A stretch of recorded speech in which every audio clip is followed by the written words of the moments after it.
सहारा में डूबे लाखों लोगों, लाखों निवेशकों के जो पैसे हैं, क्या उसको लेकर सरकार गंभीर है? क्या वाकई में सरकार उन तमाम लोगों के जिन्होंने अपने खून पसीने की कमाई सहारा में निवेश किया, इस उम्मीद के साथ कि जब समय आएगा तो मदद मिलेगा, लेकिन वो पैसे डूब गए। करीब 1.5 लाख करोड़ से अधिक पैसे सहारा में डूबे हैं।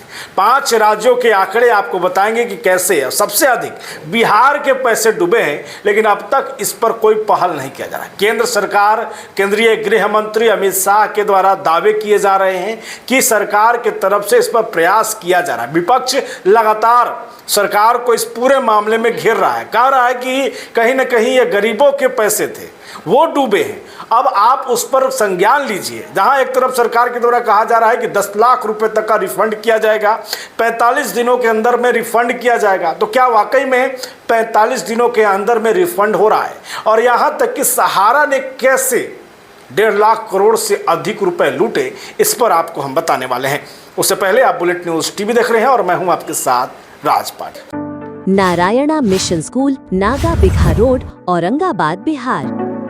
सहारा एक समय था जब उससे लोगों की उम्मीदें जुड़ गई थी। सहारा में कम निवेश में ज़्यादा प्रॉफिट होता था, लेकिन अब समय बदला। समय क्या बदला? करीब 1.5 करोड़ से लाख करोड़ से अधिक पैसे जब सहारा में डूबे तो लोगों की नींद खुली। लोगों ने देखा कि किस तरीके से सहारा ने उनके घरों में, उनके तिजोरी में, उनके गले में से पैसे निकाल करके उन्हें लूट लिया, उनको बर्बाद कर दिया।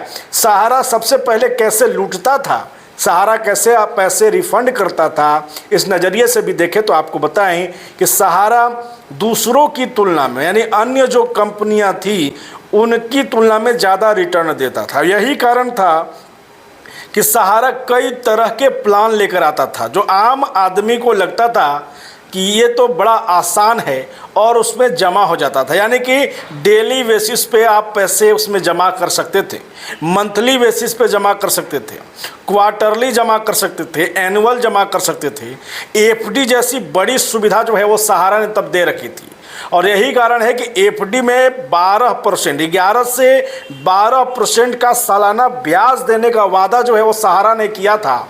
और लोग जो हैं इसमें फंसते चले गए, और फंसते इसलिए चले गए, सबसे ज़्यादा अगर कहीं का पैसा फंसा है तो आपको जानकर हैरानी होगी कि वो पैसा बिहार का फंसा है। करीब 18,000 करोड़ से ज़्यादा पैसे जो हैं वो बिहार के सहारा में निवेश किए गए थे। और लेकिन मिला कितना, ये भी आप जानेंगे तो चौंक जाएंगे। देखिए, एक तरफ गृह मंत्री अमित शाह बड़े दावे कर रहे हैं सहारा में डूबे पैसों को लेकर, विपक्ष भी लगातार सरकार से सवाल पूछ रहा है। लेकिन सवाल ये है कि आखिरकार केंद्र सरकार इस पूरे मामले में, गरीबों के जो पैसे फंसे उस मामले में गंभीर है या सिर्फ एक चुनावी वादा है? दरअसल अगर आंकड़ों की बात की जाए तो बिहार में 18,062 करोड़ रुपए से अधिक जो है वो निवेश सहारा में किया गया था। झारखंड में 9,832 करोड़ से अधिक रुपए का निवेश किया गया था। राजस्थान में 9,336.48 करोड़ का निवेश किया गया था। ओडिशा में 7,200 से अधिक करोड़ का निवेश किया गया है। वहीं मध्य प्रदेश में 6,689 करोड़ का निवेश किया गया। महज 5 राज्यों के हम आंकड़ा आपको बता रहे हैं। ये 5 राज्यों के आंकड़े से साफ आप समझिए किस तरीके से सहारा में करोड़ों लोगों की जो है उम्मीदें, करोड़ों लोगों के सपने डूबे हैं। रिफंड क्या हुआ? मध्य प्रदेश की अगर बात की जाए तो जहां पर 6,000 से अधिक करोड़ रुपए निवेश थे, वहां महज अब तक कोई लौटाया गया है तो वो मात्र 300 करोड़ से अधिक। ये आंकड़े हैं, ये जो चौंकाने वाले आंकड़े। बिहार में 18,000 करोड़ रुपए का निवेश सहारा में किया गया था अन्य उसके सहकारी माध्यमों से। वहां पर महज 1892,000 करोड़ रुपए जो है 1,892 करोड़ वो निवेश किए गए हैं। ये हकीकत है कि कहाँ पर निवेश है और कहाँ रिफंड है। एक तरफ जहाँ सहारा रिफंड पोर्टल के जरिए सरकार के द्वारा ये वादा किया जा रहा है, सरकार के द्वारा ये दावा किया जा रहा है कि आम जनता के खाते में महज 45 दिनों के अंदर में पैसे आएंगे। 10 लाख रुपए तक का जो है इसमें यह कहा जा रहा है कि 10 लाख रुपए तक आप के खाते में आएंगे। एक तरफ शुरुआती दौर पे 10,000 रुपये की शुरुआत हुई थी, 50,000 और अब 10 लाख। लेकिन इन 10 लाख का जो समय दिया गया है वो 45 दिनों का दिया गया है। तमाम हमारे दर्शक कमेंट भी करते रहे हैं, आप देखते भी रहे हैं कि ये 45 दिनों में कई लोगों की पैसे आने की जो उम्मीदें टूट जाती हैं। अब तक खाते में पैसे नहीं आए हैं और इस पर अब तक आधिकारिक तौर पर किसी तरीके का कोई बयान भी नहीं आ रहा है। तो जाहिर सी बात है कि सहारा को लेकर के जिस तरीके की पैसे निवेश किए गए थे उस पैसे की रिफंड में अभी तक देरी है। सुप्रीम कोर्ट के आदेशानुसार पैसे रिफंड करने की सहारा निवेशकों को देने की बात तो कही गई। केंद्र सरकार, गृह मंत्री अमित शाह जो कि सहकारिता मंत्री भी हैं, उनके द्वारा पोर्टल लॉन्च किया गया।